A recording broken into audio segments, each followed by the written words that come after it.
राधे राधे। 22वां अध्याय। आज माघ मास स्नान का 22वें अध्याय की कथा सुनेंगे। देवदूती ब्राह्मण की कथा। लोमेश ऋषि बोले, वेद निधि, मैं तुम्हें देवदूती नामक वैष्णव ब्राह्मण की कथा सुनाता हूँ, जिसने पिशाच को मुक्ति दिलाई थी। उसके बाद लोमेश ऋषि बोले, देवदूती एक महान ऋषि था। उनका आश्रम सरस्वती के निकट अति सुंदर स्थान पर स्थित था।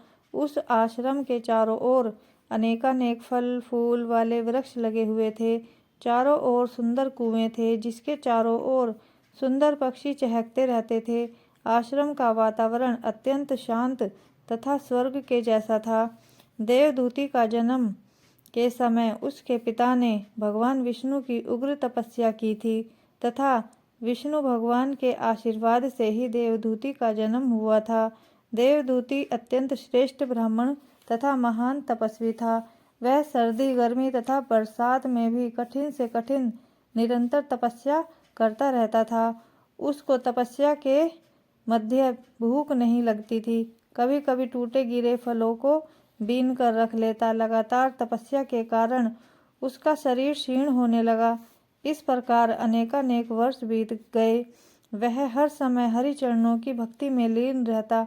वेद मंत्रों का निरंतर पाठ करता रहता।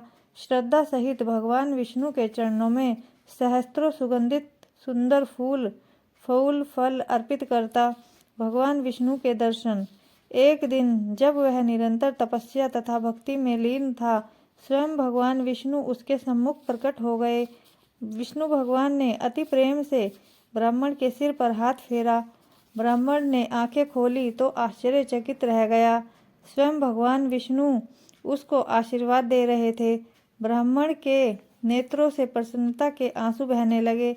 वह हर्ष विभोर हो उठा तथा भगवान विष्णु के चरणों में गिर पड़ा। भगवान ने अति प्रसन्न होकर कहा, हे देवदूती, तुम मेरे अत्यंत परम भक्त हो। मैं तुम्हारी तपस्या से अत्यंत प्रसन्न हूँ। मुझसे जो चाहो वर मांग लो।